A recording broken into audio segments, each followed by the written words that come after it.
Shalom, saudara. Kembali kita berjumpa ya. Saya bersama istri saya Sri ya.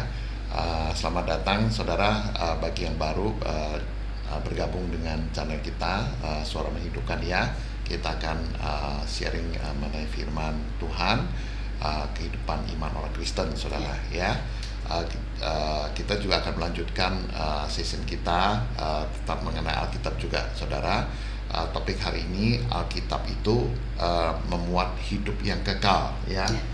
Dengan ayat dasarnya di Yohanes 5 ayat 30-47, saudara ya. Jadi sebelumnya juga kita sudah membahas dua topik ya, bahwa yang pertama, apa yang difirmankan oleh Allah itu tidak berubah, artinya apa yang kepada siapa disampaikan firman disebut Allah,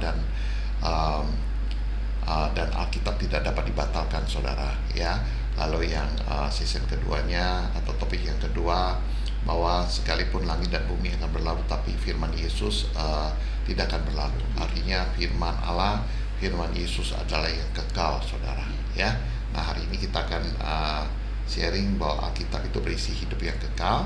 Nah, ayat dasarnya itu di Yohanes 5 ayat 30-47. Mungkin Gusti bisa bantu baca ya. Aku tidak dapat berbuat apa-apa dari diriku sendiri.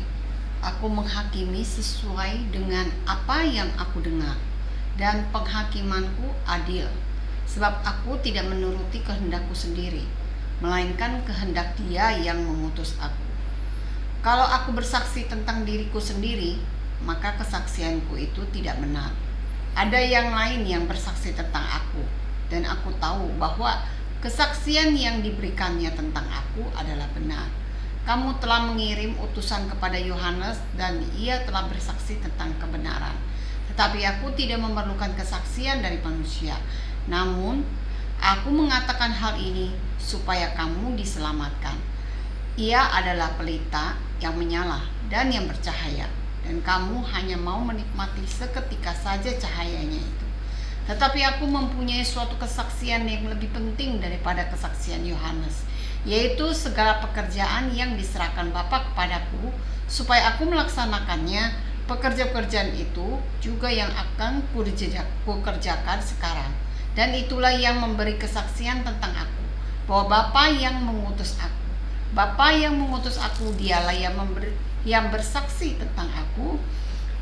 Kamu tidak pernah mendengar suaranya, rupanya pun tidak pernah kamu lihat, dan firman-Nya tidak menetap di dalam dirimu, sebab kamu tidak percaya kepada Dia yang diutusnya. Kamu menyelidiki kitab suci, sebab kamu menyangka bahwa olehnya kamu mempunyai hidup yang kekal.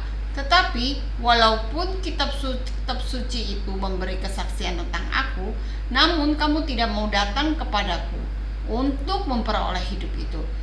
Aku tidak memerlukan hormat dari manusia.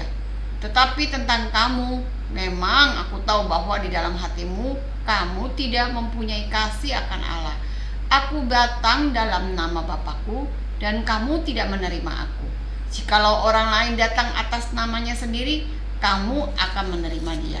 Bagaimanakah kamu dapat percaya, kamu yang menerima hormat seorang dari yang lain, dan yang tidak mencari hormat yang datang dari Allah yang esa? Jangan kamu menyangka bahwa aku akan mendakwa kamu di hadapan Bapa. Yang mendakwa kamu adalah Musa, yaitu Musa yang kepadanya kamu menaruh pengharapanmu. Sebab jikalau kamu percaya kepada Musa, tentu kamu akan percaya juga kepadaku, sebab ia telah menulis tentang aku. Tetapi jikalau kamu tidak percaya akan apa yang ditulisnya, bagaimanakah kamu akan percaya akan apa yang kukatakan? Amin, saudara. Ya, jadi memang agak panjang ya ayatnya ya. Tapi di sini saudara, Tuhan Yesus jelas mengatakan bahwa ia datang ada untuk menggenapi apa yang menjadi kehendak Bapa, dan kedatangannya itu adalah untuk memberikan keselamatan bagi kita ya. Nah, kita juga sudah tahu mengenai dosa. Dosa itu adalah yang membuat kita itu terputus dari Allah, dan dosa itu bisa juga kematian rohani ya. kematian rohani, di mana kita itu semua di hadapan Allah itu ada yang mati, karena roh kita itu ada cabang dari Adam, ya. Maka itulah yang dikatakan dosa. Jadi roh yang mati itu tidak bisa berhubungan dengan Allah yang hidup, dan itulah yang ada garis pemisah antara yang hidup dan mati, dan itulah yang dikatakan kekudusan Allah. Jadi kekudusan itu dipisahkan antara yang hidup dengan yang mati gitu. Nah, karena roh kita mati itu dikatakan kita itu orang berdosa. Maka untuk itulah Tuhan Yesus datang menyelamatkan kita begitu, ya. Nah, sekarang kita harus tahu dulu, saudara, mengenai kita harus tahu mengenai hidup saudara, dan hidup itu disampaikan melalui firman Allah, ya. Jadi memang di ayat yang lain, di Matius 4 ayat 4 misalnya, ya, di situ Tuhan Yesus mengatakan bahwa manusia hidup bukan hanya dari roti, tapi juga firman yang keluar dari mulut Allah. Berarti itu menunjukkan bahwa selama manusia itu masih ada nyawanya, ya, dia mendapat kesempatan untuk bisa menerima firman. Betul. Ya. Jadi kalau tubuh ini kan ada tubuh nyawa, ya, saudara, ya. Jadi selama tubuh ini masih ada napas nyawa, napas hidup nyawa ini, itulah kesempatan Allah memberikan kehidupannya, ya, hidupnya Allah melalui firman begitu, ya. Jadi sama seperti kayak makanan untuk tubuh, ya. Jadi kalau kita di hadapan kita ada makanan, kita nggak mungkin hanya diam, ya, Bu Sri, ya. Kita harus bisa mendapat apa yang menjadi gizi dari makanan itu di dalam tubuh kita dengan cara kita mengambil dan memakannya, supaya apa yang ada kandungan gizi atau vitamin, ya, atau segala sesuatu yang unsur-unsur yang ada di dalam makanan itu yang penting bagi tubuh itu kita terima, kita makan gitu, ya. Sama, saudara, Allah juga memberikan hidupnya itu melalui firman, ya. Nah, firman itu harus kita dengar dan kita taati, saudara, ya. Maka firman itu yang berisi hidupnya Allah itu disampaikan dalam bentuk perintah. Ya. Maka tidak mungkin kalau kita hanya sekedar membaca Alkitab, tetapi kalau hati kita tidak percaya dan mulut kita mengaku, ya, atau kita tidak bertindak atas firman yang ada di Alkitab ini, itu belum menjadi makanan bagi roh jiwa kita. Jadi harus ada tindakannya. Ada tindakan, ya. Cuma memang karena Alkitab juga mengatakan bahwa roh sama tubuh itu berbeda, ya, bertentangan, ya. Jadi dengan kata lain begini, saudara, sekalipun kita itu memakan makanan yang sehat, yang bergizi, ya, yang baik, gitu, ya, makanan itu, tetapi itu tidak memberikan manfaat bagi roh. Itu makanan tubuh itu hanya bermanfaat bagi tubuh, begitu. Karena materi, ya. Maka dengan kata lain, orang yang hanya makan minum secara tubuh, kita memberikan efek kepada rohnya, begitu. Tidak memberi keuntungan. Betul. Ya. Sebaliknya juga waktu seseorang itu dia makan firman atau menerima firman, tidak memberikan efek, maksudnya kepada tubuhnya, saudara. Dengan kata lain, misalnya, aku nggak mau makan puasa, atau nggak mau makan, nggak mau minum, saya hanya makan firman aja, begitu. Nggak mungkin, saudara, ya, karena firman itu adalah untuk roh, begitu. Maka kita harus bisa bedakan antara makanan untuk tubuh dan makanan untuk roh, begitu, ya. Dan seperti yang tadi disampaikan di Matius 4 ayat 4 itu, firman itu atau hidupnya Allah itu hanya bisa diberikan selama kita ada di dalam tubuh ini, selama kita ada tubuh ini, saudara. Tetapi kalau kita udah meninggalkan tubuh kita, maka firman itu tidak bisa kita terima. Karena rohnya udah keluar dari tubuh, ya. Jadi kesempatannya udah habis, ya. Jadi dengan kata lain, apabila kita percaya dan mengakui Yesus sebagai anak Allah dan Kristus, gitu, ya, kita udah belajar bahwa Dia itu Allah dan Dia itu Kristus, gitu. Alkitab di Roma 10 sudah mengatakan, bila hatimu percaya, ya, dibenarkan, dan mulut kamu mengaku, diselamatkan, begitu. Jadi dari hati yang kita waktu dengar firman kita itu percaya, kita mengaku, kita diakui oleh Allah, diselamatkan, begitu. ya. Maka itulah sifatnya firman gitu. Maka firman itu harus didengar dan ditaati. Itulah cara kita makan firman sebenarnya, ya, begitu. Nah, ini yang kita harus tahu, saudara. Makanya kalau seseorang itu hanya sekedar memiliki pengetahuan Alkitab, tetapi apabila dia itu tidak mentaati firman, ia tidak dikatakan menerima firman itu, saudara. Ya, jadi kita harus mengerti bagaimana kita makan firman itu, karena di Yohanes 6 ya, Tuhan Yesus mengatakan, minumlah darahku dan makanlah dagingku, karena darahku adalah minuman yang sejati, dagingku adalah makanan yang sejati, begitu ya.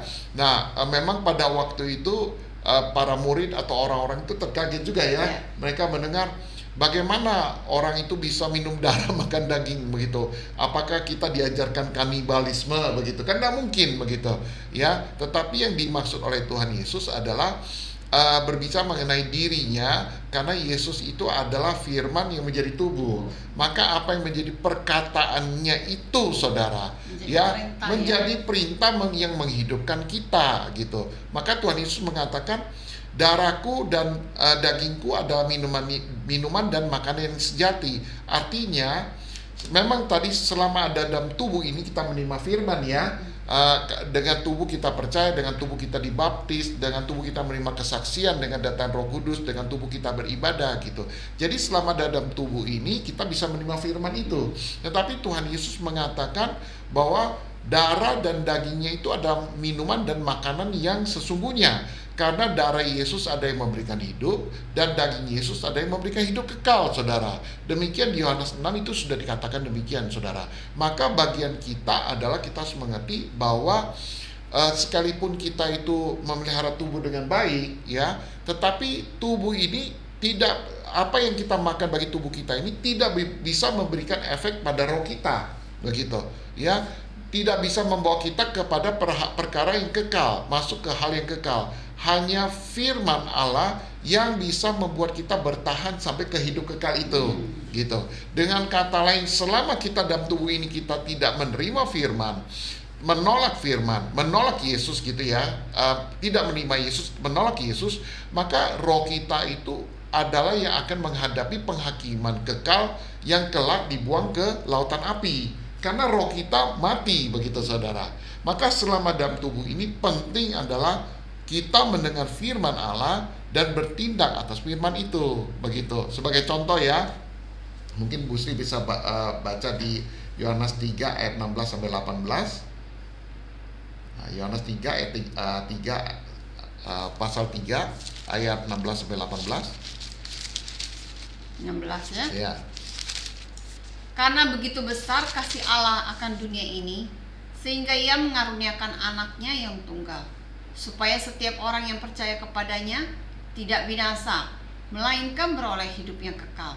Sebab Allah mengutus anaknya ke dalam dunia, bukan untuk menghakimi dunia, melainkan untuk menyelamatkannya oleh Dia. Barang siapa percaya kepadanya, ia tidak akan dihukum.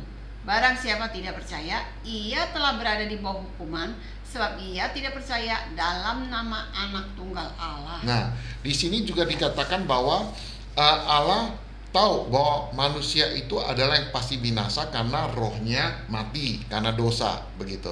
Maka ia mengaruniakan anaknya yang tunggal supaya setiap orang yang percaya tidak binasa, ya.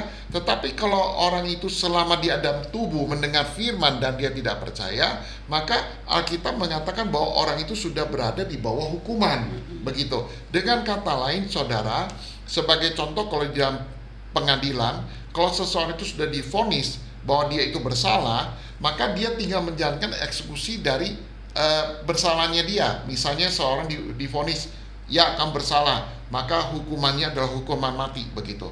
Dia pasti akan mengalami hukuman mati, tetapi sebelum dia menjalani hukuman mati itu, dia sudah menerima vonis, begitu, dari hakim bahwa dia bersalah, dan sebagai akibat dia itu bersalah, hukumannya adalah dia dihukum mati, begitu. Dia nunggu waktunya. Betul. Aja ya nanti ya. Dengan kata lain, seseorang waktu dia mendengar firman selama dalam tubuhnya, dia menolak firman, maka dikatakan Allah sudah memvonis dia, begitu.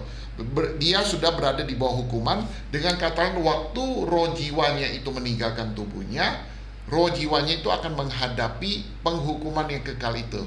Jadi sudah tidak ada lagi pengampunan. Ya, di sini kita tahu bahwa Allah itu bukan maha sabar, tapi Allah itu panjang sabar. Jadi panjang sabarnya Allah itu selama orang itu masih ada di dalam tubuhnya. Jadi selama orang itu ada dalam tubuh, dia masih punya kesempatan untuk menerima keselamatan itu maksudnya. Tetapi kalau dia dia menolak, tidak Sampai percaya batas Yesus akhir, ya. dan waktu sampai dia meninggalkan tubuhnya itu dia tetap tidak percaya bahwa Yesus anak Allah dan Kristus, saudara, ya, maka dia memang sudah ditetapkan bahwa dia itu adalah yang berdosa memang dan akan dilemparkan ke lautan api, begitu. Ya, jadi itulah maksudnya kenapa Tuhan Yesus mengatakan manusia hidup bukan hanya dari roti, tapi hidup dari firman, saudara. Jadi selama dalam tubuh, orang itu harus terima firman supaya dia bisa masuk ke dalam hidup kekal, saudara. Karena manusia itu adalah keberadaan roh. Ya, beda dengan binatang, saudara. Kalau binatang nggak ada roh, tapi kalau manusia ada roh, begitu, saudara. Ya, lalu Tuhan Yesus juga menekankan bahwa memang ada selama dalam tubuh ini kita perlu firman, ya, kita perlu tubuh ini untuk menerima firman untuk roh kita. Tapi makanan untuk tubuh itu tidak menguntungkan roh kita. Dengan kata lain, makanan untuk tubuh itu tidak bisa menguntungkan roh kita untuk membawa kita ke hidup kekal, gitu. Hanya firman dari Yesus itulah yang bisa membawa kita ke hidup kekal itu, saudara. Nah, coba kita buka lagi ayatnya. Coba Busti buka Yohanes pasal 6 ayat 63 sampai 71. Coba Busti baca. Rohlah yang memberi hidup, daging sama sekali tidak berguna. Perkataan-perkataan yang kukatakan kepadamu adalah roh dan hidup. Tetapi di antaramu ada yang tidak percaya. Sebab Yesus tahu dari semula siapa yang tidak percaya dan siapa yang akan menyerahkan dia. Lalu ia berkata, sebab itu telah kukatakan kepadamu, tidak ada seorang pun dapat datang kepadaku kalau Bapa tidak mengaruniakannya kepadanya. Mulai dari waktu itu, banyak murid-murid yang mengundurkan diri dan tidak lagi mengikuti dia. Maka kata Yesus kepada 12 muridnya, apakah kamu tidak mau pergi juga? Jawab Simon Petrus kepadanya, Tuhan, kepada siapakah kami akan pergi? Perkataanmu adalah perkataan hidup yang kekal. Dan kami telah percaya dan tahu bahwa engkau adalah yang kudus dari Allah. Jawab Yesus kepada mereka, bukankah aku sendiri yang telah memilih kamu yang 12 ini? Namun seorang di antaramu adalah iblis. Yang dimaksudkannya adalah Yudas, anak Simon Iskariot. Sebab dialah yang akan menyerahkan Yesus. Dia seorang di antara 12 murid itu. Ya, jadi di sini jelas Tuhan Yesus mengatakan rohlah yang memberi hidup, begitu. Daging itu percuma. Dengan kata lain, saudara, tubuh ini kan punya limitasi, terbatas, hanya 120 tahun, ya. Artinya memang kita menghadapi banyak masalah di selama dunia ini dengan tubuh, ya. Kita mengalami banyak kesengsaraan, ada senang juga, ada susah juga, ya. Ada kegembiraan, ada kesedihan, begitu. Itulah dengan tubuh itu. Tetapi tubuh ini terbatas, saudara. Sedangkan kita itu adalah kepribadian, jiwa, ya. Nah, jiwa ini nempelnya kepada yang kekal, yaitu roh kita, saudara. Ya, memang roh itu nggak kelihatan, sama seperti kertas kalau ditempel pada kaca, ya, jendela, ya, kaca jendela, ya, ditempel itu kertas, ya, pada kaca jendela, ya. Yang kelihatan itu kertasnya, kan? Kacanya nggak kelihatan, gitu, karena kan kaca itu tembus pandang, kaca jendela itu, saudara. Kalau kita tempel kertas, yang kelihatan hanya kertas. Nah, sama seperti kita juga, kita itu yang kelihatan kepribadian kita lewat tubuh ini memang. Tetapi yang nggak kelihatan tuh roh kita, sama seperti kaca itu, begitu. Nah, begitu tubuh ini, saudara, kembali ke debu tanah, jiwa kita nggak hilang. Jiwa kita itu nempelnya pada roh, gitu. Ya, roh itu nggak kelihatan sama seperti kaca itu. Tetapi kepribadian kita tidak hilang sama seperti kertas itu, saudara, tetap menempel pada kaca itu, begitu. Maka kepribadian kita tidak hilang, ya. Nah, masalahnya adalah roh kita itu adalah yang mati, gitu, ya, karena roh kita itu cabangnya dari Adam, ya. Maka Tuhan Yesus mengatakan daging itu nggak ada guna, gitu, ya. Daging itu terbatas, gitu. Tetapi roh yang memberi hidup gitu. Maka roh yang memberi hidup itu apa? Petrus secara tegas mengatakan, Guru gitu, Tuhan, engkau perkataanmu adalah perkataan hidup kekal gitu. Karena dia mengaku bahwa Yesus ada yang kudus dari Allah begitu. Maka apa yang dikatakannya itu adalah firman hidup kekal, saudara. Ya, maka seseorang itu waktu dia mendengar firman itu, dia harusnya bertindak sama seperti waktu seseorang melihat makanan, dia lapar, dia makan begitu. Ya, dia makan supaya apa yang menjadi gizi dari makanan itu dia terima dalam tubuhnya. Sama seperti firman juga, waktu firman itu disampaikan, apakah seseorang itu dia percaya gitu dan dia bertindak, saudara. Ya, waktu dia bertindak atas firman itu, maka firman itu menghidupkan rohnya, saudara. Nah, ini yang kita harus tahu begitu.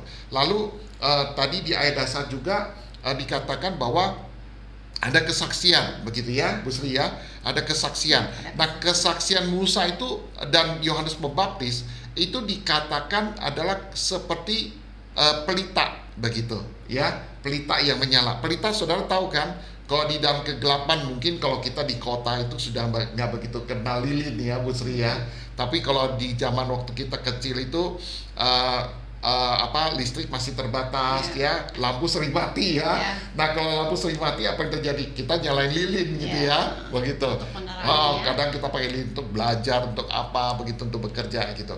Sebab kalau nggak ada lilin itu kita nggak bisa beraktivitas begitu ya. Nah, jadi kesaksian Musa dan Yohanes Pembaptis itu dikatakan seperti pelita yang menyala di kegelapan.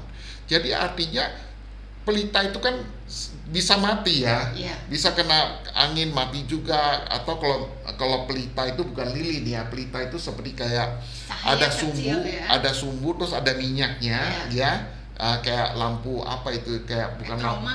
Kalau petroma kan pakai gas, ada satu lagi yang dia ada sumbunya terus di bawahnya itu ada minyak tuh gitu ya. Nah, kalau artinya lampu tempel, betul gitu. Jadi kalau minyaknya habis, mati juga itu cahaya apinya begitu. Jadi artinya pelita itu terbatas, saudara. Tetapi pelita itu sebenarnya dimaksudkan oleh Tuhan Yesus adalah yang menerangi kegelapan, yang untuk bisa membedakan antara gelap dan terang itu. Ya, tetapi lilin itu atau pelita itu bukan terang yang sesungguhnya. Ya, sedangkan siapa yang terang sesungguhnya? Yesus. Karena Yohanes Pembaptis maupun Musa maupun Yohanes Pembaptis, mereka bersaksi bahwa akan datang Mesias begitu ya, akan datang Kristus begitu.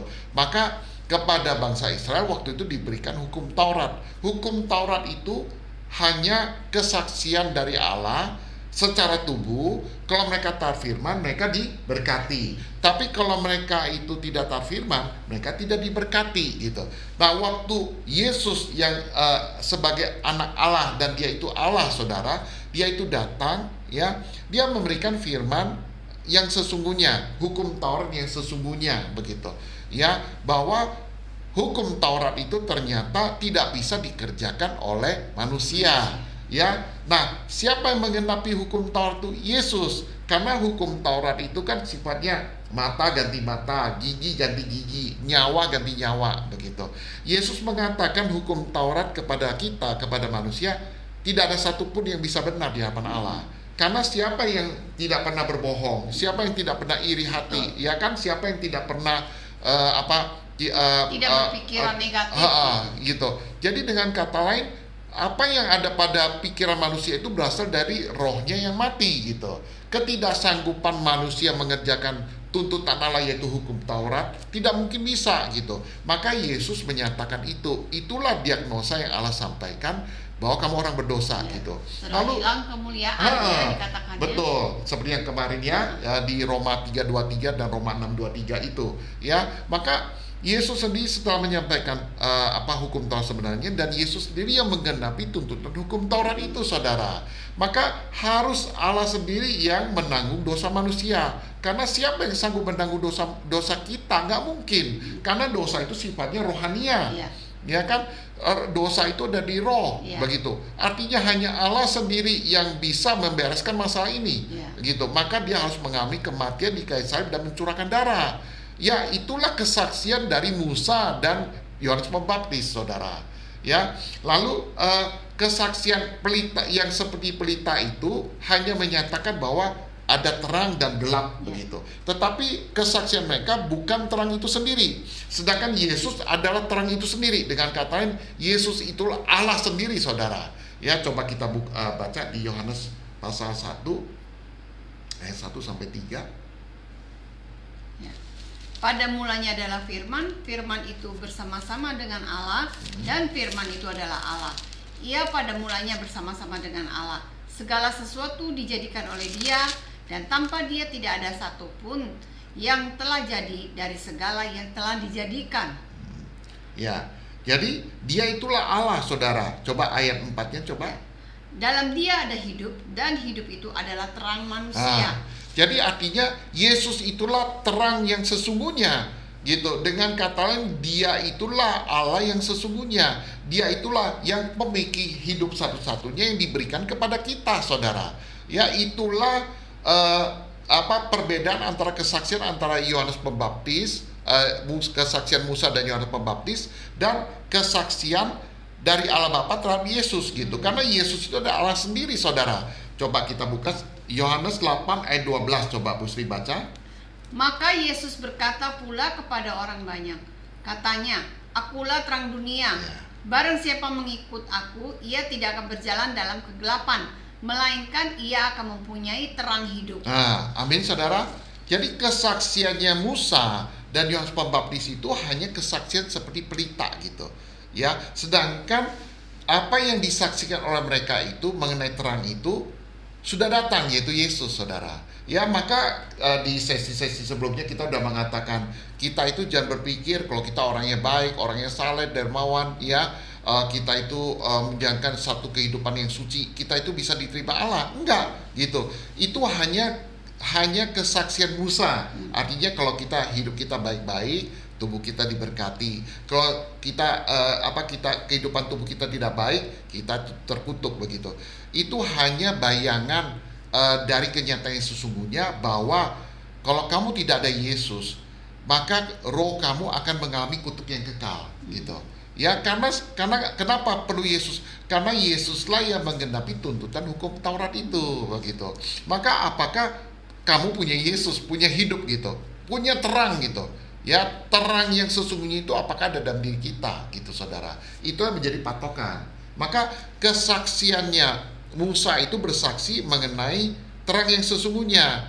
Nah, kesaksian mereka itu hanya seperti pelita, saudara. Tetapi kesaksiannya mereka hanya menyatakan terang yang sesungguhnya, yaitu Tuhan kita Yesus Kristus, saudara. Begitu. Ya, lalu di ayat dasar tadi juga dikatakan bahwa Bapaklah yang menyaksikan aku, ya, Tuhan Yesus mengatakan demikian. Aku tidak memerlukan kesaksian manusia, gitu. Jadi seperti yang kita ketahui, di Alkitab dituliskan orang-orang Farisi itu kan yang melakukan perintah Allah melalui hukum Taurat Musa. Ya, bagaimana supaya kehidupan mereka rapi, menjadi orang yang suci, begitu ya. Kehidupan orang Farisi. Tetapi kita lihat tidak ada pernah satupun ayat di Perjanjian Baru, ya, kalau kita lihat bagaimana orang-orang Farisi itu bisa melakukan tanda-tanda atau pekerjaan dilakukan oleh Yesus, begitu, ya. Tidak ada satupun, saudara. Tetapi Yesus yang disaksikan oleh Allah Bapa, ya, Yesus mengadakan tanda-tanda yang benar-benar di luar nalar manusia, gitu, di luar pengetahuan manusia. Bagaimana Yesus bisa berjalan di atas air, ya, bagaimana Yesus itu memberi makan 5.000 orang dengan 5 roti dan 2 ekor ikan. Bagaimana Yesus mengubah air menjadi anggur, ya, lalu bagaimana orang-orang yang sakit itu disembuhkan, yang buta melihat, yang lumpuh berjalan, yang sakit kuta disembuhkan, bahkan yang bangkit dihidupkan kembali, begitu. Ya, itu hanya dilakukan oleh Yesus, saudara. Orang Farisi sekalipun mereka kehidupan mereka suci, saleh, tidak ada satupun yang dicatat di Alkitab mereka bisa mengadakan tanda-tanda itu, gitu. Ya, itulah yang membuktikan bahwa kesaksiannya Musa itu hanya bersaksi mengenai Yesus itu. Sedangkan Yesus itu adalah yang tadi sudah kita baca di Yohanes 1 ayat 1 sampai 3 bahwa dia itu adalah Allah. Ya. Dan dia melakukan pekerjaan-pekerjaan yang hanya bisa Allah lakukan, saudara. Itulah kesaksian itu, gitu. Nah, itu harus terjadi, saudara. Dan memang sudah terjadi ya. Maksudnya kesaksian itu harus kita alami, saudara. Ya, karena Yesus mengatakan, coba kita buka di Yohanes 14. Apa yang sudah dikerjakan Yesus 2000 tahun yang lalu itu harus terjadi dalam kehidupan kita, saudara. Yohanes 14, coba buka ayat Yohanes 14 ayat 10 Ya. sampai 12. Tidak percayakah engkau bahwa aku di dalam Bapa dan Bapa di dalam aku? Apa yang aku katakan kepadamu tidak aku katakan dari diriku sendiri, tetapi Bapa yang diam di dalam aku, dialah yang melakukan pekerjaannya. Percayalah kepadaku bahwa aku di dalam Bapa, Bapa di dalam aku. Atau setidak-tidaknya percayalah karena pekerjaan itu sendiri. Aku berkata kepadamu, sesungguhnya barang siapa percaya kepadaku, ia akan melakukan juga pekerjaan-pekerjaan yang aku lakukan, bahkan pekerjaan-pekerjaan yang lebih besar daripada itu, sebab aku pergi kepada Bapa. Nah, di sini dikatakan bahwa Bapa yang ada di dalam Yesus itulah yang melakukan pekerjaan-pekerjaan itu, yaitu pekerjaan-pekerjaan yang hanya bisa Allah lakukan seperti yang tadi kita sampaikan, begitu. Ya, maka Tuhan Yesus juga mengatakan barang siapa yang percaya kepada Dia, kepada Yesus, ya, maksudnya dengan dasar pengakuan Yesus itu anak Allah dan Kristus, ya, maka ia juga akan melakukan pekerjaan yang seperti Yesus lakukan. Dengan kata lain, saudara, apabila Yesus itu ada di dalam diri kita, ya, atau dengan kata perkataan Yesus itu ada dalam diri kita, ya, kita ada hidup itu, gitu. Makanya firman-Nya dikatakan ketika firman itu tinggal, ya. Ya, tinggal di dalam kita, ya. Yesus tinggal dalam kita, kita akan melakukan pekerjaan-pekerjaan yang sama seperti Yesus lakukan, bahkan lebih besar daripada itu. Itulah perbedaan antara orang Farisi dan Yesus, saudara. Ya, kekristenan kita sekarang pun sebenarnya tanpa kita sadari, kekristenan kita seperti orang Farisi ini. Kita hanya menjaga moral etika, bagaimana kita menjadi orang yang suci, orang yang saleh. Itu memang penting, saudara. Dan juga itu menjadi satu tahapan di mana kita untuk bertumbuh, naik ke tingkat bagaimana kita itu menerima Yesus, begitu. Karena Tuhan Yesus juga mengatakan kalau kamu tidak kesalahan kamu tidak melebihi orang Farisi, tidak bisa masuk ke sorga, gitu. Dengan kata lain, orang Farisi itu hanya melakukan perintah Musa, tetapi untuk mereka menyadari bahwa mereka perlu Yesus, begitu. Maka kalau kita itu hanya sekedar menjaga kesalehan kita, kesucian kita, ya, tapi bila tidak ada hidup itu, tidak ada Yesus dalam roh jiwa kita, ya, kita itu nggak bisa masuk ke dalam kerajaan sorga, saudara. Begitu, ya. Sekarang kalau kita tanya hidup itu apa sih, begitu? Karena dari tadi juga dikatakan hidup, kan. Nah, kalau hidup itu sebenarnya adalah yang terus bertumbuh, ya, yang tidak berhenti bertumbuh, begitu, atau bergerak, begitu. Sebagai contoh gini, saudara, kalau kita lihat tanaman misalnya, kita tahu tanaman itu hidup kalau dia bertunas, ya, berdaun, lalu berbuah, saudara, begitu, ya. Terus kita juga melihat seseorang itu, dia itu hidup waktu dari dia lahir, ya, dia bergerak, dia bertumbuh, ya, tambah menjadi dewasa, begitu, ya. Nah, itu dikatakan adalah yang hidup, saudara. Nah, terus habis itu ternyata juga hidup itu juga nyata dalam kehidupan manusia. Kalau misalnya seperti ini, saudara, waktu orang itu misalnya buta, berarti dia kurang hidup pada matanya, ya. Kalau dia itu lumpuh, berarti dia kurang hidup pada kakinya, ya kan? Jadi kalau orang itu misalnya mati, dia kurang hidup, saudara, ya. Nah, waktu orang yang kurang hidup itu bertemu dengan Yesus yang memberi hidup, itu apa yang terjadi? Yang buta melihat, yang lumpuh berjalan, begitu. Itu hidup, saudara, ya. Maka Tuhan Yesus juga mengatakan, setiap orang yang percaya padaku, dia juga akan melakukan pekerjaan yang aku lakukan itu, begitu. Artinya orang yang percaya Yesus, yang mengakui dia anak Allah dan Kristus, dia mendapat kesaksian itu juga. Karena Bapa menyaksikan Yesus sebagai anak Allah dengan anak Allah itu melakukan pekerjaan-pekerjaan yang hanya bisa Allah lakukan. Dan itu juga terjadi bagi kita orang Kristen waktu kita menerima hidup itu, saudara. Ya, jadi berdampak ya pada tubuh ya. Betul. Ya, ini harus terjadi sebenarnya. Kita bukan sekedar, kalau sebagai orang Kristen kita sangat berbeda dengan agama yang lain, sudah sebenarnya. Karena agama itu bagus, baik. Karena agama itu dari bahasa Sanskerta artinya tidak kacau, a dan gama, tidak kacau. Dengan kata lain supaya kehidupannya baik, suci. Demikianlah semoga mendapat perkenanan dari Allah, begitu ya. Itulah sifatnya agama. Tetapi kalau kita tidak, saudara, kita itu memang kita harus menjalankan kehidupan yang baik, yang suci, yang saleh juga, saudara ya. Tetapi kita tahu bahwa kehidupan yang demikian itu yang memang diajarkan oleh Allah itu hanya menyatakan bahwa kita itu harus bisa masuk ke kehidupan yang kekal itu, tetapi tidak bisa dengan kebenaran atau bakti kita, melainkan hanya Yesus, karena Yesuslah yang menggenapi tuntunan hukum Taurat itu. Maka kita orang Kristen dia percaya, aku sudah ditebus dosaku oleh Yesus dengan kematian di kayu salib, dan ia mencurahkan darah menghidupkan roh jiwaku. Nah, bagian kita percaya itu, saudara ya. Lalu kita juga bisa mendapat kesaksian itu, karena kesaksian ini penting. Kesaksian ini penting, saudara. Kalau seseorang itu dia itu percaya akan darah Yesus yang dia terima, karena darah Yesus itu adalah darah Kristus ya, darah anak Allah ya. Nah, dengan darah itu dia dalam roh jiwanya, dia bisa memanggil Bapaknya Yesus ya, Bapa Allah. Kalau Allah Bapa itu artinya up yang paling tinggi, sumber. Sedangkan Yesus memang pada mulanya juga dia itu bersama dengan Allah ya. Sama-sama. Dia itu Allah. Yohanes 1 ayat 1 begitu.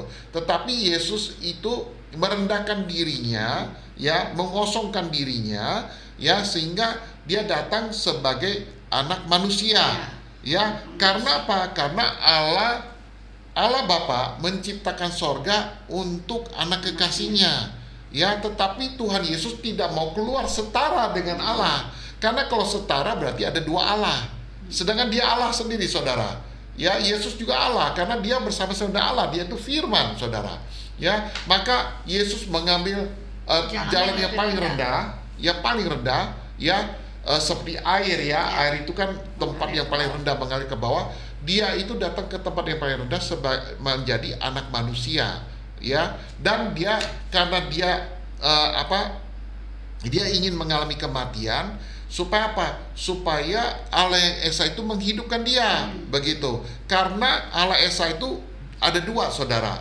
Allah yang Esa itu memiliki sifat atau dia punya apa yang mutlak yang dia miliki itu adalah hidupnya, dan dia itu pencipta.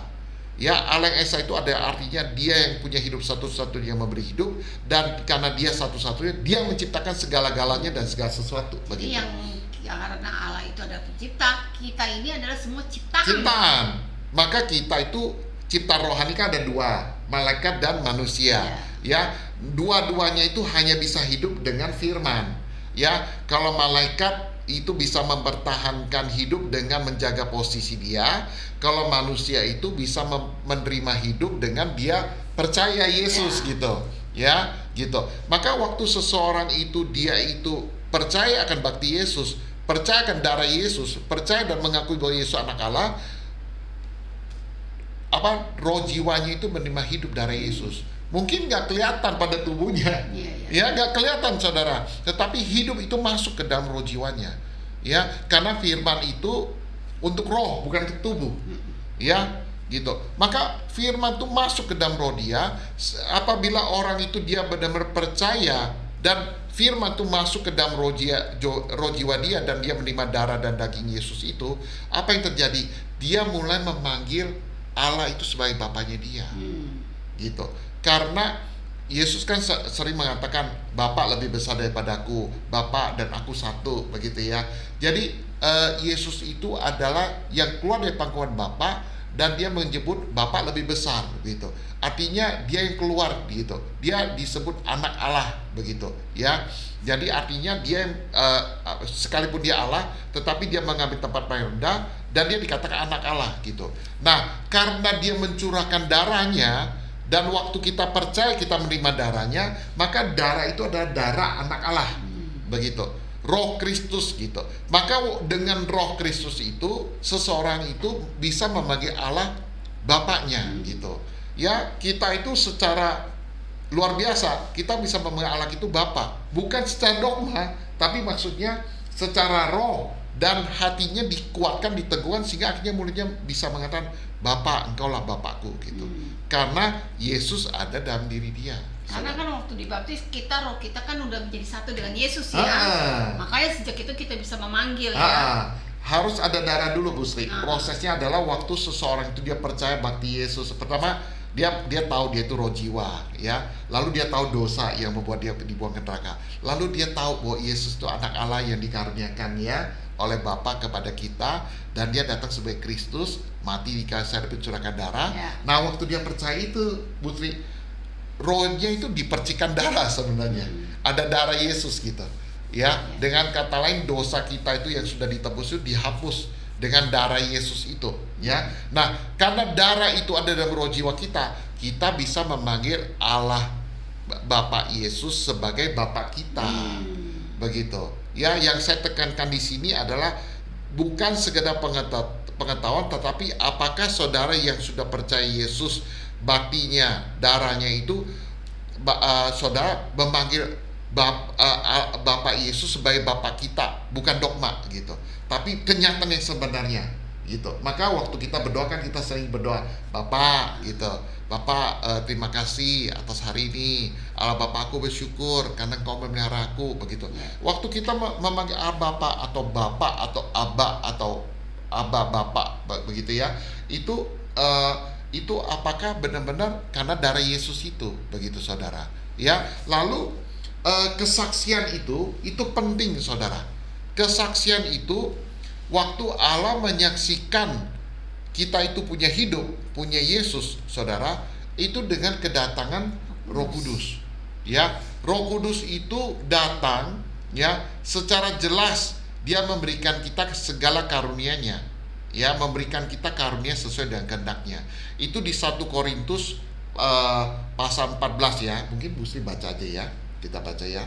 1 Korintus pasal 14, di sini saya sudah catat. 1 Korintus pasal 12 ayat 7 sampai 11.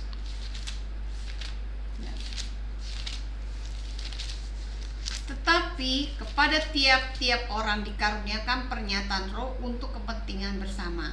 Sebab kepada yang seorang roh memberikan karunia untuk berkata-kata dengan hikmat, dan kepada yang lain roh yang sama memberikan karunia berkata-kata dengan pengetahuan. Kepada yang seorang roh yang sama memberikan iman, dan kepada yang lain ia memberikan karunia untuk menyembuhkan.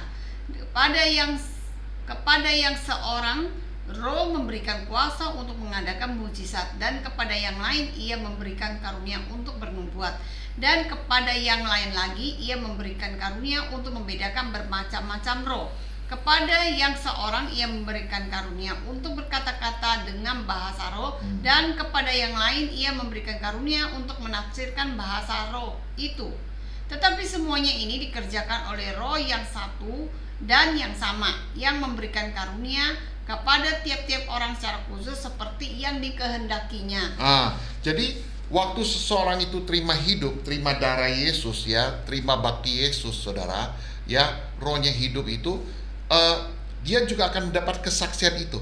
Artinya saudara yang terima Roh Kudus akan mendapat kesaksian itu. Dengan kata lain Roh Kudus Allah, kepribadian ya, Roh Kudus itu masuk dan memberikan segala karunia-Nya kepada kita gitu. Ya, maka dikatakan ada yang bisa berbahasa roh, ada yang mengartikan bahasa roh, ya ada yang memberikan Roh Kudus juga memberikan karunia iman, Roh Kudus juga memberikan karunia kesembuhan, Roh Kudus juga memberikan karunia untuk mengajar, bernubuat begitu. Ya, itu segala karunia itu ada di dalam diri kita gitu. Jadi punya pengalaman rohani Jadi ya. punya pengalaman rohani. Bukan itu saja, bagi mereka yang sudah mengalami kelahiran baru, yang sudah mendapat keselamatan ya, yang sudah percaya Yesus itu, eh, waktu Roh Kudus itu datang, Roh Kudus itu pun disertai dengan para kuasa atau malaikat begitu. Ya, maka di Kisah Rasul pasal 1 ayat 8 di situ dikatakan, kalau Roh Kudus turun atas kamu, maka kamu akan menerima kuasa dan kamu akan menjadi saksiku begitu. Ya, maka Roh Kudus yang datang itu memberikan karunia dan kuasa gitu. Maka apabila seseorang itu dia benar-benar adalah yang menerima Yesus ya, lalu dia mendapat pernyataan Allah menyaksikan dia bahwa dia itu adalah anak Allah dengan kedatangan Roh Kudus ya, maka secara otomatis dan secara fakta dan secara jelas orang itu akan mengalami karunia-karunia Roh Kudus dan kuasa Roh Kudus. Dengan demikian itu dia mendapat kesaksian dari Allah bahwa dia sudah menerima keselamatan itu gitu ya. Dengan kata lain, sebagai contoh gini saudara, kita ini warga negara Indonesia ya. Nah, kita bisa tahu kita itu warga negara Indonesia karena kita berbahasa bahasa Indonesia, kita tinggal di wilayahnya Indonesia. Tetapi harus ada pengakuan dari pemerintah ya, kalau kita itu adalah warga dari negara Indonesia. Dengan apa? Pemerintah mengeluarkan surat akte lahir gitu ya. Terus habis itu mengeluarkan kartu keluarga, kartu tanda penduduk, mengeluarkan paspor. Itulah pengakuan resmi dari negara kepada kita sebagai warga negaranya begitu. Sama seperti kita juga saudara. Kalau kita mengatakan bahwa kita adalah orang Kristen, artinya kita itu ada milik Kristus ya.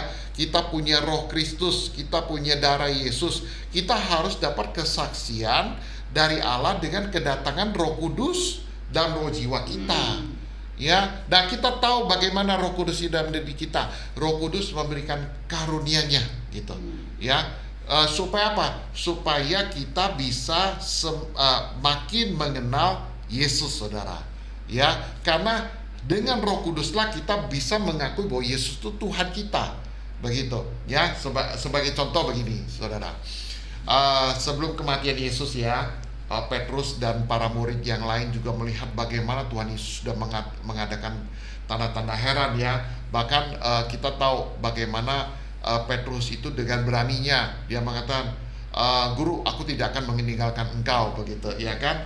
Tapi Tuhan Yesus mengatakan bahwa engkau akan menyangkal aku begitu ya. Memang Petrus itu berani juga karena dia itu sampai berani memotong telinganya Malkus, itu hamba dari orang-orang Farisi ya, ahli Taurat yang mau menangkap Yesus di Taman Getsemane itu begitu. Tetapi Alkitab mencatat mereka memang sudah melihat Yesus gitu. Mereka para murid itu sudah melihat Yesus, bahkan Petrus juga sudah memberikan pengakuan ya, yang tadi yang kita baca di Yohanes 6 bahwa perkataan hidup kekal hanya pada Yesus begitu. Tetapi waktu mereka melihat Yesus ditangkap, mereka lari ketakutan ya. Bahkan ada salah satu muridnya yang sampai larinya telanjang, bajunya dilepasin begitu ya. Para murid ketakutan, termasuk Petrus saudara ya.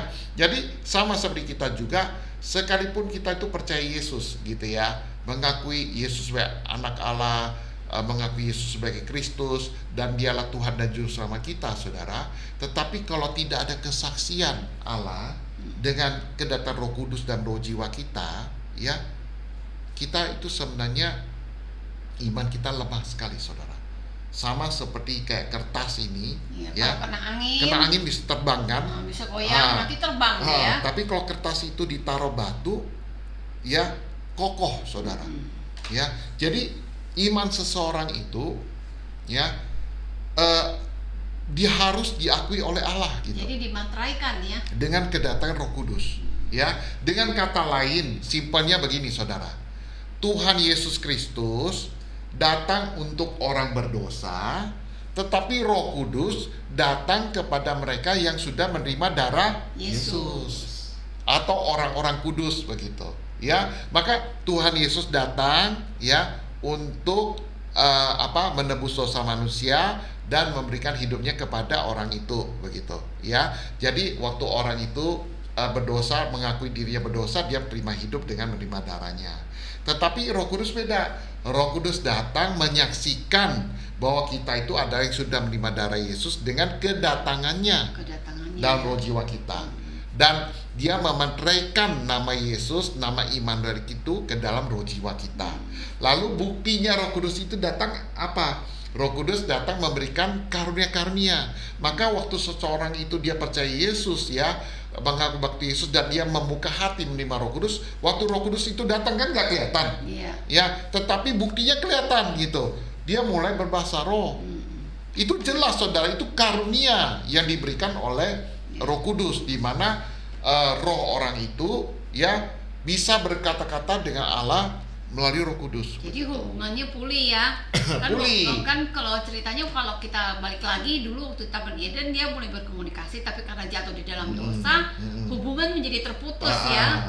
Jadi dengan kedatangan Roh Kudus, dia bisa berhubungan dengan Allah kembali. Jadi rohnya bisa mengadu lagi kepada Allah ya. Bukan hanya itu kan, bukan hanya sekedar bahasa roh, tapi juga memberikan karunia lain, mengartikan bahasa roh, ya, karunia iman, karunia kesembuhan, karunia bernubuat, karunia membedakan roh, begitu. Dan juga Roh Kudus datang disertai dengan kuasa para malaikat, begitu.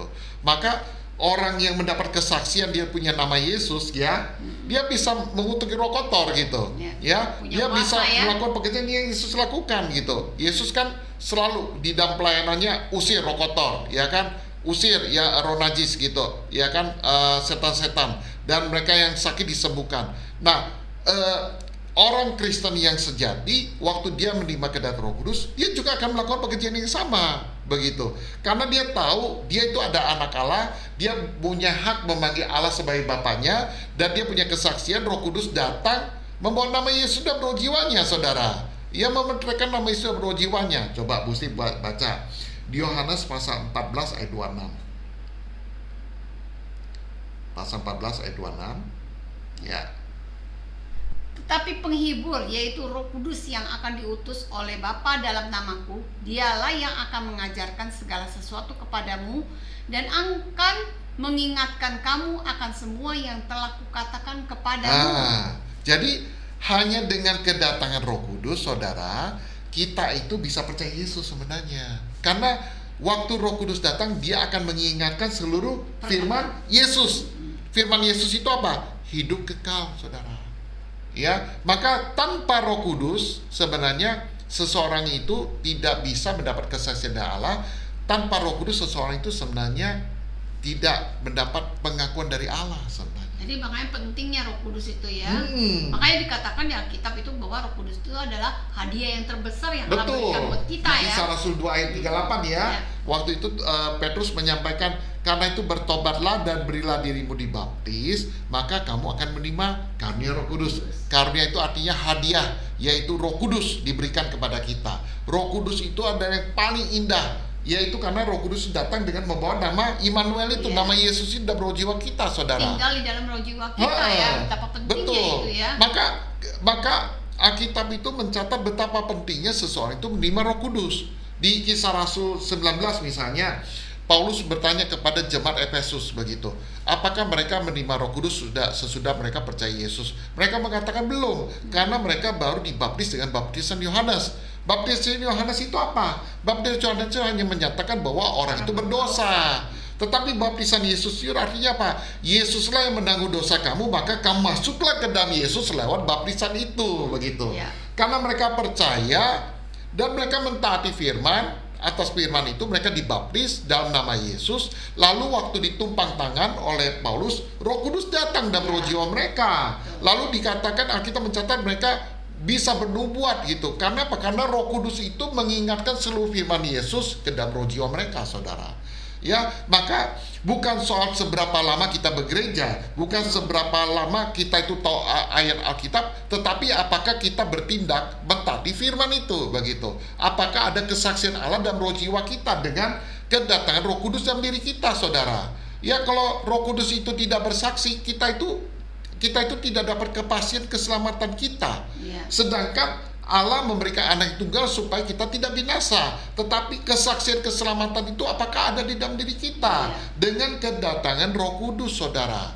Ya, coba kita buka lagi Yohanes pasal 21 ayat 24 sampai 25. Dialah murid yang memberi kesaksian tentang semuanya ini dan yang telah menuliskannya, dan kita tahu bahwa kesaksiannya itu benar. Ya. Masih banyak hal-hal lain lagi yang diperbuat oleh Yesus. Tetapi jikalau semuanya itu harus dituliskan satu persatu, maka agaknya dunia ini tidak dapat memuat semua kitab yang harus ditulis itu. Ya, jadi sejak kenaikan Yesus ke sorga dan waktu para murid menerima kesaksian dengan menerima kedatangan Roh Kudus dan roh jiwa mereka, ya, di Loteng Markus itu ada 120 orang yang menerima Roh Kudus pertama kali. Pertama kali Roh Kudus itu dicurahkan kepada mereka yang sudah percaya bakti Yesus, darah Yesus, ya. Selama 10 hari mereka menunggu setelah kenaikan Yesus ke sorga. Mereka 10 hari itu menunggu di Loteng Markus. Mereka berdoa, mereka merindukan kedatangan Roh Kudus seperti yang dijanjikan oleh Tuhan Yesus di Yohanes pasal 14 itu. Roh Kudus itu datang pertama kali, saudara, ya, kepada 120 orang ini. Dan mereka itu, Alkitab mencatat di Kisah Rasul, mereka terima Roh Kudus itu melakukan pekerjaan yang sama seperti yang Yesus lakukan, begitu. Ya, maka di sini Yohanes murid Yesus, ya, Yohanes ini murid Yesus yang paling dekat, ya, yang paling dekat dengan Yesus. Dia menulis gitu, ya, bahwa kalau mau ditulis kesaksian Roh Kudus yang datang dalam nama Yesus pada orang kudus itu, kayaknya itu nggak bisa dicatat gitu, nggak bisa menampung. Alkitab itu bukan bisa catat. Alkitab itu nggak bisa menampung, nggak memuat pekerjaan yang Allah lakukan melalui orang-orang kudus itu gitu, melalui orang-orang yang sudah menerima darah Yesus itu, saudara. Ya, jadi memang betul, saudara, dari zamannya kedatangan Roh Kudus pada jemaat mula-mula 2000 tahun yang lalu, ya, sampai hari ini, saudara, ya, firman Yesus yang tidak berlalu itu, firman Yesus yang ya dan amin itu tetap terjadi pada orang-orang kudus itu gitu. Mereka yang percaya dan menerima kesaksian Roh Kudus datang dalam roh jiwanya mereka, ya, mereka itu bisa melakukan pekerjaan-pekerjaan yang sama seperti yang Yesus lakukan, karena roh Allah ada di dalam roh jiwa orang-orang kudus itu, saudara. Ya, maka di sini dikatakan semua ini dicatat gitu, ya, bahwa mereka yang sudah menerima Roh Kudus, mereka sudah menerima kesaksian dari Allah, mereka akan menerima pekerjaan-pekerjaan yang benar-benar yang Allah kerjakan melalui Yesus, saudara. Itulah pernyataan bahwa hidup itu ada di dalam diri orang itu. Dengan kata lain, darah Yesus itu, bakti Yesus ada dalam roh jiwa orang itu. Dan dengan kedatangan Roh Kudus, Roh Kudus datang dengan para kuasa, dengan karunia, saudara. Maka orang-orang percaya itu akan melakukan pekerjaan yang sama seperti Yesus lakukan, dan dia mengalami kesaksian dari Allah. Ya. Nah, makanya dia mengalami tanda heran, ya. Betul. Roh Kudus penting, saudara. Coba buka lagi di Yohanes 15 ayat 26.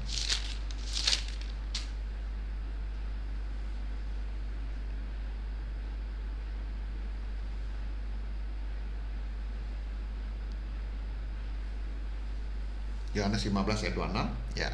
Jikalau penghibur yang akan kuutus dari Bapa datang, yaitu Roh kebenaran yang keluar dari Bapa, ia akan bersaksi tentang aku.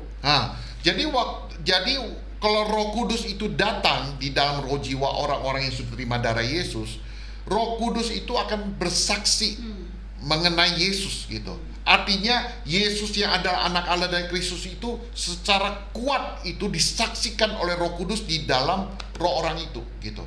Dengan kata lain seperti kita nonton film, Bu Sri, ya. Kita nonton bioskop misalnya, ya. Kan bioskop itu kan diterangi, ya. Jadi dari film itu diterangi oleh cahaya proyektor sampai bisa tembus di layar begitu. Jadi film yang kecil itu ditambah dengan cahaya itu sampai kelihatan pantulan itu kan. Seperti itu firman atau Yesus yang ada dalam yang di dalam roh jiwa kita itu, firman yang darah Yesus yang kita terima itu diterangi oleh Roh Kudus kuat, saudara, begitu. Sampai benar-benar roh jiwa orang itu terbuka, bisa melihat Yesus anak Allah gitu. Maka Alkitab mencatat para murid setelah mereka menerima Roh Kudus, kehidupan mereka 180 derajat terbalik, saudara. Yang dulunya mereka itu memang percaya Yesus, tetapi mereka menjadi yang takut meninggalkan Yesus waktu Yesus mau disalibkan. Tetapi setelah Yesus naik ke sorga dan Roh Kudus datang, mereka semua martir, saudara. Mereka berani menyerahkan nyawanya. Kenapa? Karena Roh Kudus datang menerangi, bersaksi mengenai Yesus itu, saudara. Ya, bahkan para murid juga melakukan tanda-tanda heran itu. Maka Roh Kudus itu penting, saudara. Roh Kudus itu ada Roh Allah sendiri yang datang di dalam nama Yesus, masuk ke dalam diri kita. Ya, Roh Kudus itulah yang membuat iman kita menjadi kuat, saudara. Coba kita buka lagi di Yohanes pasal 20 ayat 30 sampai 31. Memang masih banyak tanda lain yang dibuat Yesus di depan mata murid-muridnya yang tidak tercatat dalam kitab ini. Ya. Tetapi semua yang tercantum di sini telah dicatat supaya kamu percaya bahwa Yesuslah Mesias, Anak Allah, dan supaya kamu oleh imanmu memperoleh hidup dalam namanya. Ya, jadi semua ini dicatat supaya kita percaya. Artinya Yohanes itu bersaksi, benar loh Yesus itu Anak Allah, benar dia itu Kristus gitu. Kenapa dia bersaksi? Karena Roh Kudus ada di dalam dirinya. Begitu. Maka hal yang sama juga kita harus punya iman karena kita mengakui Yesus Anak Allah dan Kristus dengan kedatangan Roh Kudus. Ya, tadi Tuhan Yesus sudah mengatakan di firman dasar kita bahwa Yesus tidak perlu kesaksian manusia gitu. Dengan kata lain, kita bisa bedakan antara pemberita Injil dan saksi Yesus gitu. Pemberita Yesus dan saksi Yesus itu dua hal yang berbeda. Pemberita Injil atau pemberita Yesus hanya sekedar memberitakan percaya Yesus itu Anak Allah, Yesus Kristus, Yesus Tuhan dan Juru Selamat. Tetapi orang itu sendiri tidak menjadi saksi, tidak mengalami Allah. Ya, tetapi kalau saksi Yesus adalah mereka yang menerima kedatangan Roh Kudus karena darah Yesus itu atau hidup itu ada dalam roh jiwa orang itu. Karena dia punya pengalaman. Punya pengalaman, begitu. Maka semua yang menjadi murid Yesus, yang mengikuti jalan Yesus itu, yang menjadi anak-anak Allah, itu semua menjadi saksi Yesus dengan kedatangan Roh Kudus dalam diri dia, saudara. Itulah perbedaannya, saudara. Maka apakah saudara adalah yang yakin dengan keselamatan saudara karena saudara percaya Yesus? Apa bukti saudara yakin? Karena Roh Kuduslah yang datang di dalam roh jiwa saudara. Roh Kudus secara jelas memberikan segala karunia-Nya supaya saudara itu tetap imannya teguh bahwa Yesus Anak Allah. Karena Roh Kudus itulah yang bersaksi mengenai Yesus. Yohanes 15 ayat 26, saudara. Bukan itu saja, Roh Kudus juga datang dengan para kuasa, dengan para malaikat, sehingga kita mengalami tanda-tanda heran, saudara. Maka Alkitab mengatakan, Tuhan Yesus mengatakan, tanda-tanda ini menyertai setiap orang yang percaya. Begitu. Maka orang-orang percaya ini siapa? Orang-orang kudus. Dengan kata lain, orang-orang yang menerima Roh Kudus, yang menerima kesaksian sebagai anak-anak Allah, saudara.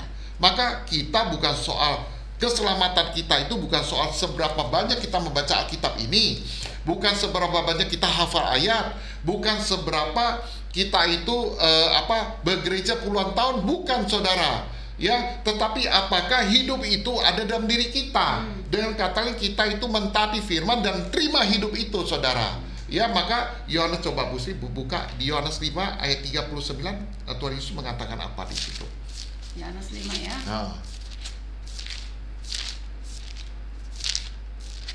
Ayat 30. Yohanes pasal 5 ayat 39 sampai 40.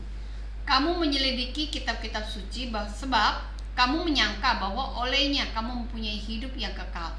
Tetapi walaupun kitab-kitab suci itu memberi kesaksian tentang aku, namun kamu tidak mau datang kepadaku untuk memperoleh hidup itu. Nah, jadi Alkitab ini, saudara, baik perjanjian lama maupun perjanjian baru, mengerucutnya hanya berbicara mengenai Yesus. Jadi bukan soal kita itu hafal ayat, baca Alkitab berapa kali, atau kita itu beribadah berapa tahun, berapa puluh tahun kita bergereja, tetapi adalah karena Alkitab ini bercerita mengenai Yesus dan Yesus itu yang memberi hidup. Apakah Yesus itu kita menghampiri Yesus dan menerima hidup itu melalui Yesus? Itu patokannya, saudara. Ya, coba kita buka lagi di 1 Yohanes pasal 5.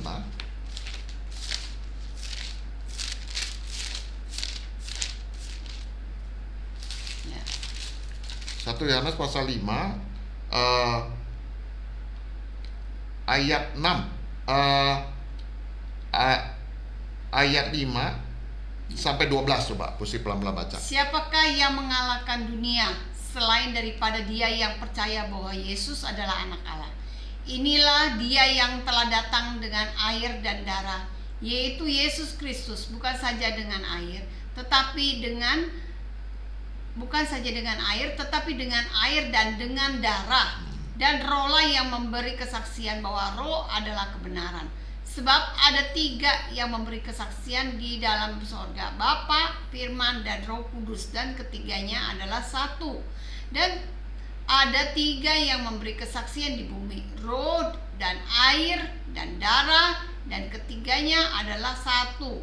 Kita menerima kesaksian manusia, tetapi kesaksian Allah lebih kuat, sebab demikianlah kesaksian yang diberikan Allah tentang anaknya. Barang siapa percaya kepada anak Allah, ia mempunyai kesaksian itu di dalam dirinya. Barang siapa tidak percaya kepada Allah, ia membuat dia menjadi pendusta, sebab ia tidak percaya akan kesaksian yang diberikan Allah tentang anaknya. Dan inilah kesaksian itu, Allah telah mengaruniakan hidup yang kekal kepada kita, dan hidup itu ada di dalam anaknya.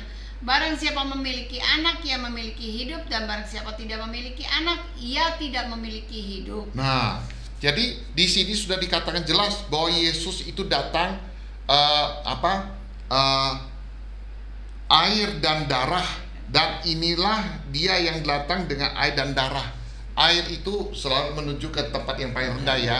Yesus datang sebagai anak manusia, walaupun dia Allah, tapi dia mengosongkan dirinya menjadi anak manusia, mengambil jalan anak manusia, saudara. Dan dia itu Kristus harus mencurahkan darah, maka dikatakan air dan darah, begitu. Ya, lalu Roh Kudus yang menyaksikan itu, saudara. Ya, dan Allah setelah memberikan anaknya kepada kita, maka dia harus datang untuk mengalami kematian di kayu salib menanggung dosa kita dan mencurahkan darahnya untuk menghidupkan roh jiwa kita. Itulah yang kita terima. Tetapi harus ada yang menyaksikan, yaitu Roh Kudus yang menyaksikan bahwa kita menerima keselamatan itu. Karena di sini sudah dikatakan bahwa kesaksian manusia itu terbatas, tapi kesaksian dari Allah kuat, saudara. Ya, itulah kesaksian Yesus yang disaksikan oleh Allah harus ada dalam diri kita, karena Bapa yang menyaksikan anak, Allah Bapa yang menyaksikan anak Allah, itu juga karena anak Allah yaitu Yesus yang datang sebagai anak manusia dalam roh jiwa kita, kita pun harus disaksikan oleh Allah Bapa dengan kedatangan Roh Kudus dalam diri kita.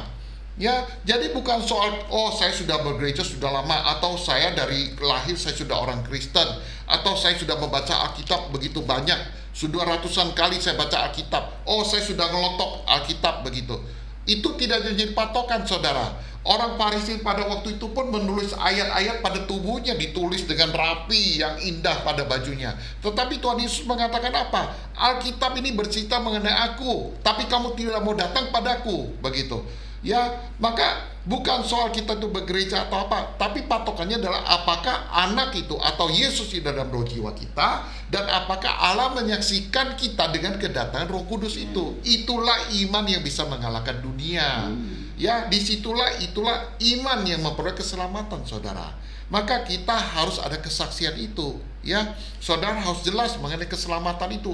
Sama seperti kita yang tadi kita itu warga negara. Karena kita warga negara, kita punya KTP, punya paspor, kita bebas berjalan. Kemanapun kita berjalan, nggak ada ketakutan. Nggak ada ketakutan, nggak ragu-ragu ya. Tetapi coba kalau ada yang penduduk yang gelap atau imigran gelap, pasti ketakutan kan, begitu. Nah, itu sama seperti pada waktu murid-murid Yesus pun, mereka sudah lihat Yesus mengadakan tanda-tanda heran, mengadakan hal yang luar biasa. Sampai Petrus dengan gagah beraninya, aku tidak akan meninggalkan engkau. Tapi Tuhan Yesus bilang, kamu akan menyangkal aku. Karena Yesus tahu tanpa Roh Kudus yang menerangi mata Petrus, ya tidak bisa gitu.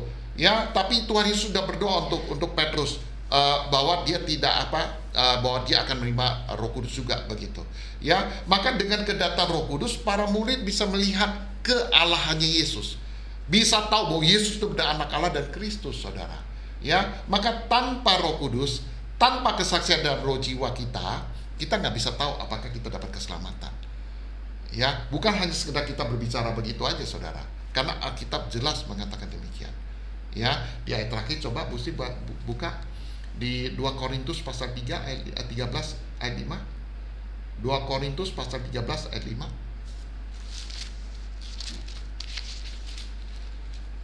Tetapi aku, ayat 5 ya. Ujilah dirimu sendiri, apakah kamu tetap tegak di dalam iman? Selidikilah dirimu, apakah kamu tidak yakin akan dirimu bahwa Kristus Yesus ada di dalam diri kamu? Sebab jika tidak demikian, kamu tidak tahan uji. Jadi kalau Alkitab bahasa aslinya malah mengatakan ujilah apakah benar kamu itu ada yang sudah menerima keselamatan. Ujilah apakah benar anak Allah itu, yaitu Yesus Kristus, ada di dirimu. Kalau kamu tidak uji, kamu tidak yakin, maka kamu ada yang dibuang, gitu ya, dibuang oleh Allah, begitu saudara. Maka kita harus dapat kesaksian Allah dalam diri kita dengan kedatangan Roh Kudus, ya. Roh Kudus hanya datang pada mereka yang sudah menerima darah Yesus. Roh Kudus hanya datang pada mereka yang sudah menerima Roh Kristus, ya, gitu. Sedangkan Yesus datang untuk orang berdosa, gitu, memberikan hidupnya kepada orang berdosa. Maka setiap orang yang percaya dan mengaku Yesus anak Allah dan Kristus, dia menerima hidup itu, begitu. Dan bukti dia menerima hidup, ya, Roh Kudus menyaksikan hidup itu ada dalam roh jiwa orang itu, begitu. Ya, nah ini terus habis itu ada yang penting juga, Pusti. Ya, Alkitab juga kan di Yohanes 17 kan dikatakan hidup kekal itu adalah mengenal satu-satunya Allah yang sejati dan mengenal Yesus Kristus. Bagaimana kita dikatakan mengenal? Karena kita menerima Roh Kudus kan, tetapi harus ada pengalaman secara fakta dalam diri kita, secara faktual, ya, secara historis, ya. Kita itu menjadi satu dengan Yesus, kawin dengan Yesus, ya, maksudnya menjadi satu dengan Yesus sehingga kita bisa memanggil Bapaknya Yesus sebagai Bapa kita. Itu lewat apa? Lewat baptisan, begitu, ya. Karena itu sudah dinubuatkan sebelum kedatangan Yesus. Coba mungkin Bu Pusti baca di Hosea pasal 2 ayat 18. Hosea 2 ayat 18 ya. Aku akan menjadikan engkau istriku untuk selama-lamanya, dan aku akan menjadikan engkau istriku dalam keadilan dan kebenaran, dan dalam kasih setia dan kasih sayang. Ya, jadi kalau di sini di Alkitab kan ada ditulis mengenal, ya. Jadi mengenal itu artinya, misalnya saya dengan istri saya, aku mengenal dia, gitu. Ya, kalau bahasa asli di Alkitab mengenal itu artinya sudah mengalami kesatuan, gitu. Aku mengenal dia itu dalam kata-kata yang tinggi, maksudnya yang baik, gitu ya. Bahwa aku itu mengenal dia, gitu. Ya, aku mengenal dia itu bukan seperti mengenal kayak teman, tapi mengenal dia itu hubungan suami istri, gitu. Ya, saya mengenal istri saya karena dekat, dipersatukan dengan lewat pernikahan itu, gitu. Ya, nah di sini juga di Hosea 2 ayat 18 sudah dikatakan bahwa Allah akan mengawini kita, gitu, ya, dengan kasih setia dan dengan keadilan, ya, dan dengan kebenaran. Nah, kapan kita menjadi satu dengan Allah, dengan Yesus? Lewat baptisan, begitu, ya. Maka baptisan itu, ya, diselam, ya saudara, ke dalam air itu baptisan, ya, itu adalah perintah Tuhan Yesus yang bangkit. Sebelum naik ke sorga, Tuhan Yesus sudah memerintahkan, pergilah jadikanlah semua bangsa muridku, baptislah mereka dalam nama Bapa, Anak dan Roh Kudus, begitu, ya, yaitu dalam nama Yesus, saudara. Maka mereka dibaptis dalam nama Yesus, artinya mereka menjadi satu dengan Yesus. Jadi kalau saudara mengatakan aku mengenali Yesus, itu harus ada bukti pada tubuh saudara, begitu. Ya, bukti itu apa? Baptisan, saudara. Ya, nah waktu saudara menjadi satu dengan Yesus di dalam kematiannya di air, waktu keluar dari air, saudara itu sudah hidup bersama Tuhan Yesus yang bangkit. Dengan kata lain, Allah melihat saudara itu seperti anaknya, karena yang dikasih oleh Allah hanya satu, anaknya. Bapa hanya mengasihi anaknya, dan anak itu sudah ada dalam diri kita lewat baptisan itu juga, saudara. Ya, dan Allah datang menyaksikan iman kita, keselamatan kita sebagai anak-anak Allah dengan kedatangan Roh Kudus dalam diri kita, saudara. Ya, maka memang agak panjang ya hari ini, tapi Alkitab itu berisi hidup kekal, saudara. Ya, maka firman Allah adalah firman yang memberikan kehidupan kepada kita. Ya, kalau kita taat firman, kita menerima hidup begitu. Ya, maka Yesus mengatakan Alkitab ini berbicara mengenai aku gitu. Dan aku adalah yang memberi hidup. Akulah terang. Akulah terang dunia. Akulah hidup itu. Ya, di Yohanes mungkin Pusi yang terakhir baca di Yohanes 1 ayat 4, coba. Yohanes pasal 1 ayat 4.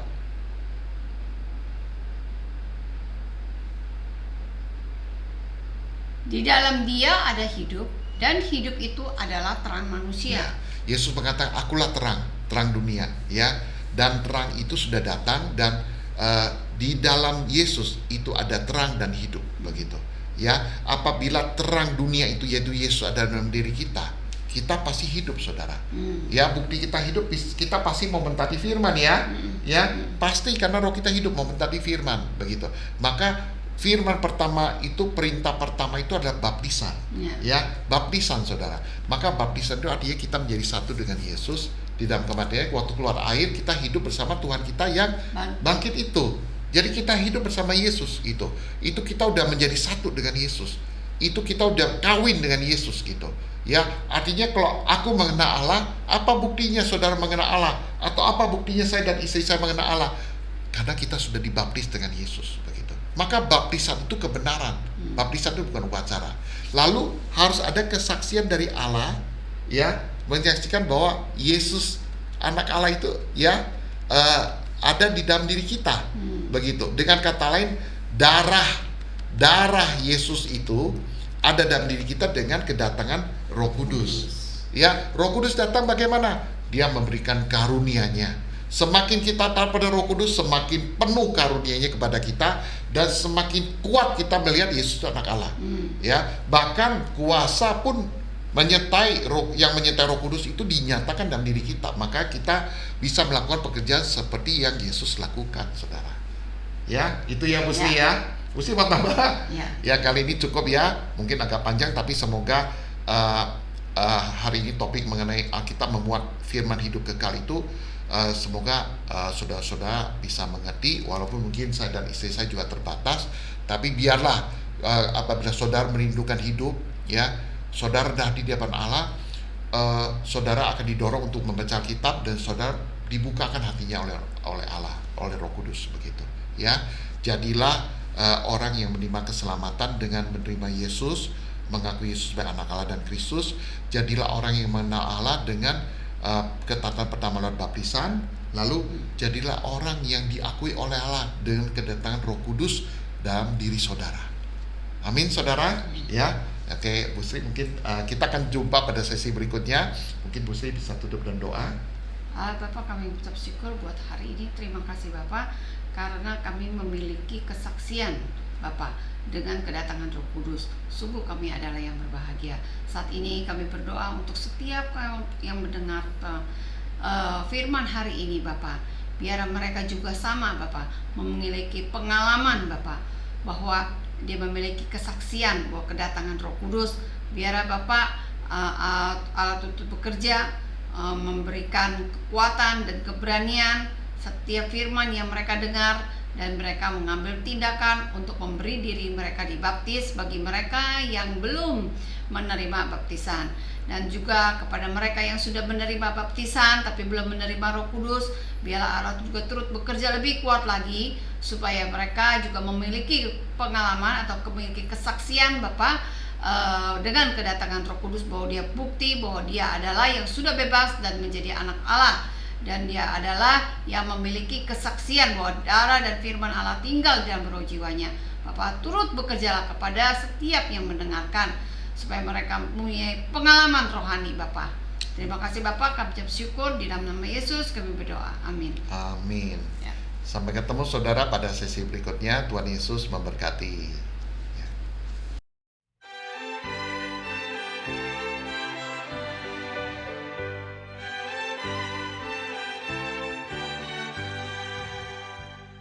찾는 주님의 사랑과 거룩한 보혈의 공로를 우리가 찬양을 합시다. 주님을 만나볼 때까지 예수는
날마다